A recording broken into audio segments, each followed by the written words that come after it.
Les leaks de la Switch 2 sont là et on sait quasiment tout du design. Alors je vous mets en direct la première vidéo de prise en main de la Nintendo Switch 2. Regardez-moi, ça ressemble beaucoup à la Switch 1. Ouais. Mais je vous assure, en théorie, c'est la Switch 2 puisqu'on vient de le voir, on retire le Joy-Con de manière magnétique. Ici, il n'y a plus de graille de glissement, c'est des magnets. Ouais. Donc en fait, a priori, il serait assez puissant pour que ça ne se enlève pas quand on joue et qu'on rage, mais il serait pas assez puissant pour que ça nous empêche de les enlever.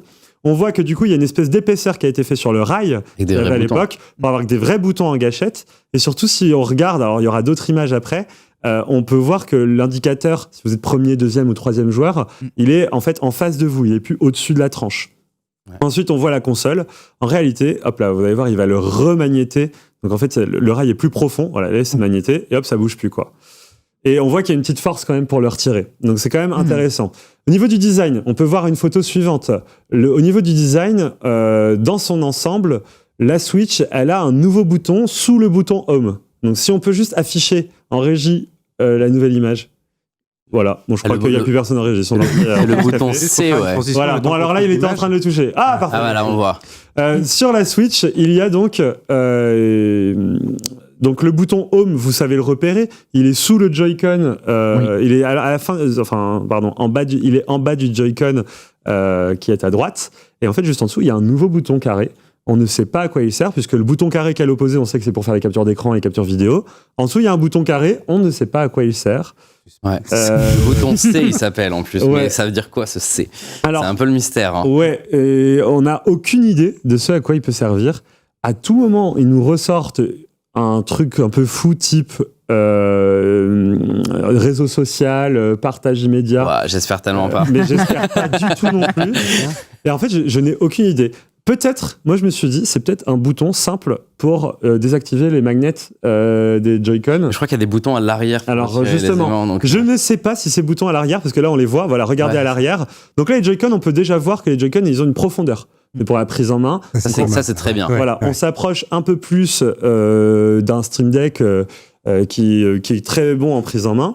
Là, alors, pour vous montrer, ça c'est des fabricants de coques de consoles qui ont leaké en fait ces images-là. Et donc, ce qu'on voit là, c'est des coques en fait. Hein, c'est pas le revêtement de la Switch fini. Donc là, on voit qu'il y a la gâchette sur le dessus. Et si on regarde sur le côté de la gâchette, il y a un autre bouton, un petit bouton. On ne sait pas si c'est un bouton pour désactiver les aimants ou si c'est un bouton pour faire une gâchette, une nouvelle gâchette différente, quoi, pour mapper d'autres boutons. Ce qu'on remarque aussi, c'est qu'il y a un USB-C sur le dessus. Quand même, ça c'est une bonne nouvelle quand on veut charger sa Switch et qu'elle est en mode posée sur la table pour jouer. Oui. Et il y a 3 boutons sur le dessus dont on ne connaît pas les fonctionnalités, puisque si on regarde tout à droite, on voit toujours le bouton on-off et le volume qui est juste à côté. Il y a 3 boutons sur le dessus. Aucune idée de ce à quoi ils peuvent servir. On peut, alors aussi, là, on peut voir sur cette photo-là, il y a le stand qui maintenant n'est plus plein comme ça l'était sur la Switch OLED où c'était juste une linguette sur la Switch originale. Là, c'est un U. Quelle erreur de design quand on y pense sur la Switch originale. Fragile, c'était terrible. Et là, le U, franchement, bonne idée. Ça prend moins de place dans la console, ça fonctionne bien. Écoutez, why not, quoi. On peut aller voir les autres images pour vous montrer. Voilà, là, on a un aperçu un peu meilleur des autres des Joy-Con. Ils sont plus arrondis que les précédents. On voit toujours ce petit bouton C, comme tu l'as dit, qui est juste en dessous du bouton Home. Capture.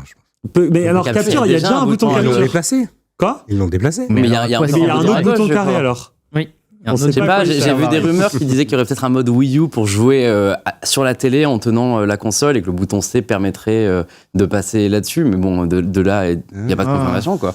Je vois pas comment ça pourrait se... c'est-à-dire streamer son écran. Non, c'est-à-dire que par exemple, tu joues à Mario Kart 9, t'as le jeu et t'aurais la carte sur ta Switch et ta manette serait la Switch. Oui. En fait, c'est le retour de la Wii U et que du gameplay asymétrique. Ce bouton C permettrait de créer la liaison et de déclencher le dock. Le gameplay asymétrique. Ça, c'est un bouton pour. Mais ça voudrait dire que dans le dock, t'as toute la puissance. Que le dock, en tout cas, a un récepteur sans fil. Je sais pas, ça me paraît compliqué, mais pourquoi pas ? Mais pourquoi pas ? Parce qu'ils ont pas mal de jeux. Ça permettrait de ramener les jeux Wii U aussi. Voilà. Tous les jeux Wii U, tu les rends compatibles avec la Switch 2. Ouais, exactement. On peut montrer d'autres images juste comme celle-ci. Sur les Joy-Con, on voit que l'épaisseur qu'il y a au-dessus, au niveau du rail, il est quand même bien plus consistant. Ouais. Ça, c'est évident maintenant, c'est du magnétique, on le sait. Et la Switch surtout, alors j'ai une image comparative où on la voit face à une autre Switch, voilà. Elle est immense. La Switch 2 est en haut, la Switch OLED, qui est déjà pas mal grande, elle est en dessous. Alors la Switch 2, on pense qu'elle va faire la taille d'un gros Stream Deck. Ouais, c'est gros. Donc moi je trouve ça un peu gros perso, ça va pas dans les mains de tout le monde. C'est vraiment les mains d'adultes, quoi. Et la Switch OLED étant déjà une assez grande console, c'est pas la plus grande console hein, si on compare aux consoles PC, mais c'est un format assez grand quand même par rapport à une Switch Lite ou même la Switch originale. Là, la Switch 2, elle a l'air d'être bien mastoc. Surtout, comme tu l'as dit, on reviendrait à un écran LCD. Donc ça, c'est un petit retour en arrière. Ouais. Alors après, moi, je me dis, why not ? Écran LCD, s'ils sont très bons, on peut s'en sortir. Si ça permet d'alléger la facture, pourquoi pas ? Et si ça permet de vendre une Switch 2 OLED dans 2 ans, aussi, voilà, c'est pas mal. Bon. C'est aussi pas... Évidemment, on peut faire... Alors, la grande question, c'est quelle définition pour l'écran ? Est-ce qu'on passe à de la 1080p ou est-ce qu'on reste sur du 720 ? Aujourd'hui, c'est vrai que techniquement, on se dit ouais, 720, ça commence à bien vieillir, mais c'est vrai que j'ai pas l'impression que ce soit une vraie demande des joueurs d'avoir de la 1080p sur l'écran en portable. Oh. Après, ça commence à se voir sur les jeux. Hein. Ce que tu veux, c'est de la puissance, surtout. Ce qu'on veut, c'est de la puissance graphique. Ça commence à se voir, mais en vrai, que le mappage de l'écran de la Switch, on voit pas les pixels. Il est toujours irréprochable, mais tu sens quand t'as un œil aguerri qu'effectivement... Alors, moi, je joue sur la toute première Switch, donc effectivement, tout se voit. Et la luminosité catastrophique. Après, je joue dans le noir. La Switch OLED, par contre, elle fait a vraiment travaillé l'écran et est super bon. Donc, on espère que la Switch... et là, je vois quelqu'un dans le chat qui dit c'est dommage, j'aurais aimé que la Switch garde son format compact. Je suis d'accord. Oui, mais je pense que le marché des consoles portables s'étant énormément développé ces 2 dernières années, Nintendo a dû se dire... faut que je suive, quoi. Ouais. Et ça ouvre encore une fois la porte à une Switch 2 mini. Enfin, vraiment, vous voyez bien comment Nintendo raisonne. Bah, bien sûr. Il y a une gamme. Ils commencent par une Switch 2, il y aura une Switch 2 OLED, il y aura une Switch 2 mini. Et ils vont en sortir une par an. Je suis convaincu que tout ça va arriver. Par an. Mais bien sûr, je pense, Switch 2 cette année, 2026, Switch 2 mini. Alors, pour la Switch originale, ils avaient sorti la Switch originale en 2017. La Switch Lite 2018, la Switch OLED, bon, ils ont attendu un petit peu 2021, mais pour dire qu'ils avaient bien enchaîné sur les Switch au début. C'est beau que la Switch 2 Lite ce soit juste une Switch normale, mais avec ce serait du beau foutage de gueule de la part de Nintendo. Alors, en tout cas, ce qui est intéressant, c'est qu'il y aura une bonne puissance, puisqu'on atteindrait en termes de performance celle d'une PS4 Pro, donc on n'est pas au niveau de la PS5, mais on s'en approche. C'est mieux. Quand même. Ça fait plaisir, on passe de la PS2 à la PS4 Pro, alors franchement, fantastique. Pas de la PS2, de la PS3. J'exagère. La PS3, je dirais. Mais là, on passerait à niveau PS4 Pro. Nintendo, de toute façon, c'est pas leur cœur de cible. Ils vont pas aller dans la course à la technologie, surtout sur une console portable. Et ils ont une autre problématique, c'est l'autonomie. Ça reste une vraie console qu'on veut transporter, sur laquelle ils veulent pas qu'on ait qu'une heure d'autonomie. Ouais. Parce que je vous rappelle que les concurrents type console PC, comme les Stream Deck, etc., ils ont pas des autonomies folles. Ça tourne souvent autour d'une heure si on joue à des gros jeux. Et donc là, Nintendo, eux, je pense qu'ils veulent conserver leur autonomie de 3 heures minimum, quoi. Oui. Donc, ils ont intérêt à mettre quelque chose de puissant, mais pas trop. Un écran qui consomme pas trop. Enfin, il faut que rien ne consomme dans cette histoire, quoi. On a comparé l'épaisseur un petit peu par rapport à l'ancienne. Alors, on n'a pas encore, j'ai pas encore pu voir ça en épaisseur. J'ai l'impression que c'est très similaire. C'est surtout sur la même chose. C'est les Joy-Con qui sont plus gros. C'est les Joy-Con qui ont une petite prise en main à l'arrière qui a l'air assez sympa, quoi. Il y avait un gros challenge à faire sur les Joy-Con puisque les Joy-Con de Nintendo, bon, alors ça commence à faire un moment maintenant. Mais Nintendo a eu pas mal de problèmes avec ses Joy-Con au tout début. Oui, puis ils l'ont reconnu surtout. Ils l'ont reconnu. Ils ont, au début, ils voulaient pas remplacer gratuitement. Maintenant, ils remplacent tout gratuitement. C'est-à-dire, aujourd'hui, vous avez un Joy-Con qui déconne, vous envoyez un mail, j'ai essayé il n'y a pas si longtemps, ça marche, hein. C'est-à-dire qu'en 2 semaines, vous avez des nouveaux Joy-Con. Qui retombent en panne une semaine avant. Moi, je l'ai vraiment fait 4, j'ai fait 4 échanges, ils m'ont renvoyé le truc, ça a marché 1 heure et c'est retombé en panne. Du coup, j'en ai eu marre, j'ai acheté des joysticks alternatifs sur Amazon, je les réparé moi-même, depuis plus un seul problème. Hein. Ah oui, pour moi, c'est un peu, ils se moquent un petit peu du monde avec leur réparation. Bah, ils font peut-être rapide. Hein. En fait, ils les nettoient, ils les ouvrent, ils enlèvent la poussière et ils les referment. Parce que moi, j'ai fait la réparation une fois et ça avait marché, donc je sais pas. Ouais, parce que tu vas avoir une poussière qui faisait le truc, mais si le composant est défectueux, il va retomber en panne. Oui, achetez une manette de Switch encore si vous avez. Ouais, la manette Pro, elle est très bien. Mais par contre, du coup, les nouveaux Joy-Con, ils sont des nouveaux joysticks à effet Hall, comme on dit, et ceux-là, normalement, plus de problème, c'est du haut de gamme, ça bougera pas, c'est important. Donc voilà. Le seul truc sur quoi on peut se dire, c'est Nintendo, on les connaît, à chaque fois, ils essayent de casser un peu le game avec une nouvelle façon de jouer qui donne envie à tout le monde d'essayer. C'est-à-dire, il y a le côté expérience. Ouais, bien quoi. sûr. C'est ça qu'ils font à chaque fois sur une nouvelle console, c'est qu'il y a ce côté expérience. Tu te dis, j'ai quand même envie d'essayer, voir juste ce que ça clair. fait. Ça a été l'énorme succès sur la Wii. Ça a été un succès hyper pas bon, hyper modéré au début, puis très mauvais par la suite sur les ventes avec la Wii U, parce qu'il y avait quand même une curiosité au début.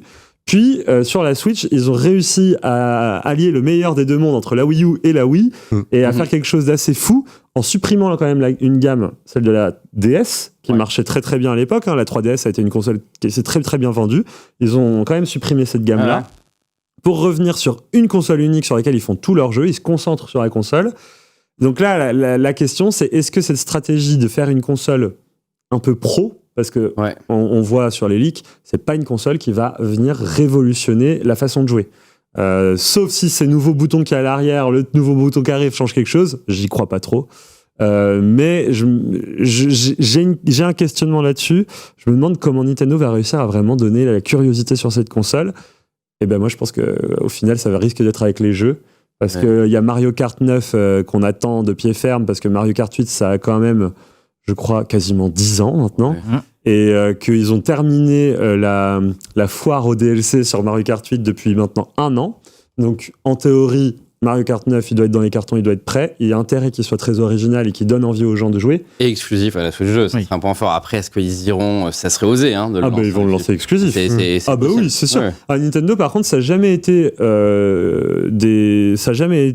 on entretient une ancienne console pendant 40 ans. Breath of the Wild était sorti sur Wii U, mais c'est vrai que Wii U avait tellement une fanbase. Du coup, alors Breath of the Wild avait été annoncé sur Wii U pour la Wii U à la base. Il y avait cette fanbase à contenter. Donc, ils avaient annoncé Breath of the Wild pour la Wii U, donc c'est normal qu'il sorte sur Wii U puis sur Switch, mais au final, il s'en était servi pour lancer la Switch. Ouais. Là, je pense qu'ils vont lancer un Mario Kart exclusif, et il y a une grosse rumeur sur un Donkey Kong en open world comme Mario Odyssey, parce que Donkey Kong, ça devient une licence qu'ils veulent mettre vraiment en avant. On le voit notamment avec leur parc à thème. Nintendo, maintenant, ils ont des parcs type Disneyland. Bon, c'est beaucoup plus petit, mais ils ont quand même des parcs. Et dans ces parcs-là, en fait, ils ouvrent dans des nouvelles zones. Il y en a 2, du coup. Il y en a une au Japon et une aux États-Unis. Il y a une zone Donkey Kong avec un vrai roller coaster et des restaurants, des machins et tout, bien décorés. Donc on se dit, et puis en plus, la mise en avant de Donkey Kong dans le film Mario Bros, elle était quand même assez vénère. Et on se dit qu'en fait, il y a moyen qu'ils retournent sur du bon gros Donkey Kong pour les jeunes.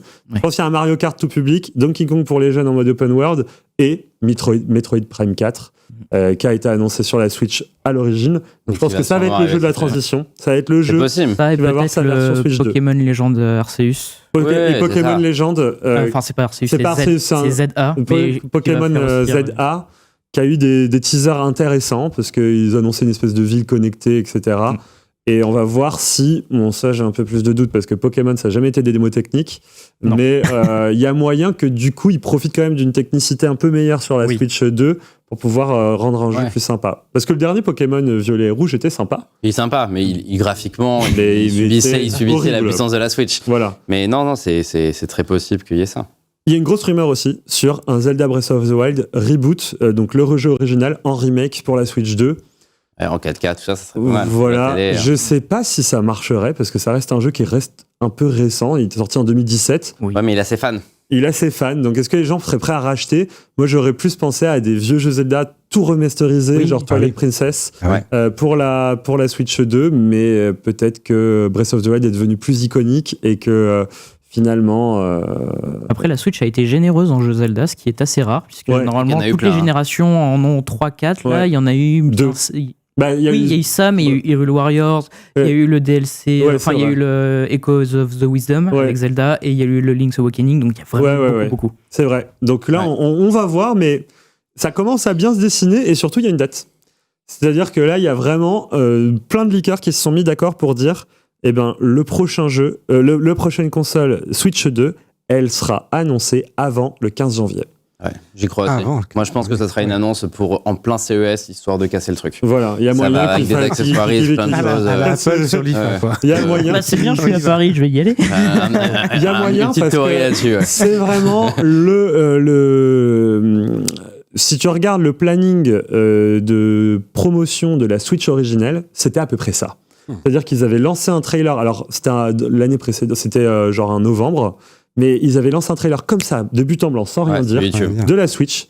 Et ensuite, 2-3 mois plus tard, ils avaient invité tout le monde à des événements presse dans le monde entier. Chaque pays avait son événement qui était assez énorme. D'ailleurs, ici à Paris, c'était au Grand Palais. Et ils font jamais d'événements presse, mais là, ils en font un énorme dans chaque pays. Et donc, il y a moyen qu'ils fassent ça, qu'ils organisent l'événement pour mars et que la console elle sorte début avril. Un truc comme ça, très rapide, pour qu'il y ait beaucoup de news d'un coup, beaucoup d'infos, et que ça fasse du bruit. Là, en tout cas, ce qui est sûr, c'est que je pense que Nintendo, ils espèrent encore que la Switch se vende bien pour Noël. C'est pour ça qu'ils communiquent pas du tout dessus. Ah bah là ils tueraient la Switch. Voilà. Ils disent maintenant la Switch. Comme tu l'as dit, les chiffres de vente sont encore très bons pour une console qui est très très vieille. Elle vient de dépasser la PS2, qui était la console la plus vendue aux États-Unis. Donc ça, c'est quand même une donnée énorme et un succès de fou aujourd'hui, de voir que encore aujourd'hui, on arrive à dépasser des succès quand même d'une époque qui ne ressemble plus du tout à la nôtre d'aujourd'hui. Et tu te dis, là, il y a un gros challenge Nintendo, bon courage. Hein. J'espère que votre stratégie est la bonne. Il faut qu'ils arrivent. Pour moi, le message que Nintendo doit arriver à imposer en communication avec la Switch 2, c'est que c'est la fin de nouvelle génération de consoles Nintendo qui change tout. De la GameCube à la Wii, c'était pas la même chose, etc. Je pense qu'ils ont trouvé la bonne formule avec la Switch. Ils ont remplacé leur console portable, ils ont remplacé leur console... Ils ont créé même une formule, on voit que... Ils ont une formule que tout le monde veut prendre, mais c'est vraiment... La Switch est son format à part entière et ça peut être la seule console Nintendo. Donc pour moi, ils ont basculé dans leur ère PlayStation. Tu vas avoir la Switch 2, la Switch 3, la Switch 4 et tous les 5-6 ans, tu vas avoir un changement de génération avec une nouvelle puce. Mais ça, il faut faire comprendre aux gens que la Switch 2 n'est pas juste une Switch, mais que c'est équivalent au passage de la PS4 à la PS5. Et la question, c'est comment tu réussis. Oui, mais tu vas avoir de la puissance. Moi, je suis convaincu qu'ils vont réussir à ramener des éditeurs tiers sur des jeux AAA qui n'étaient pas sur la Switch en leur disant voilà, le jeu, vous l'avez sur PS5, Xbox et sur Switch 2. Ça va être une des promesses, je pense. Ça sera une des promesses. C'est qu'il faut que Nintendo. À tout moment, il y a maintenant. Baldur's Gate qui arrive sur Switch. Ça, pour moi, déjà sur Switch. Pour moi, je suis pas sûr que dans les 10-15 ans qui arrivent, il y ait une autre console que la Nintendo Switch chez Nintendo. Je pense que la Switch 2, Switch 3, Switch 4, avec à chaque fois un changement de génération, comme ce qu'on a sur PlayStation ou sur Xbox, bah c'est la bonne formule, parce qu'ils ont trouvé la formule efficace. Mais il faut passer le message, parce que quand tu vois de la Wii à la Wii U, je crois que tu as encore la moitié de la population qui n'a pas compris que la Wii U était une nouvelle génération. Parce qu'elle avait un nom de Wii amélioré, et ça n'a pas fonctionné. Alors que la 3DS, ça avait marché. Oui, la 3DS avait mieux marché, et c'est vrai que le portable était plus populaire aussi. Il y avait le Trix aussi de la 3D qui avait fait la différence, où les gens avaient envie de tester. Ouais, c'est ça. Et là, il faut qu'ils trouvent quelque chose, Nintendo. Il faut qu'ils trouvent quelque chose, un élément de gameplay où tu te dis...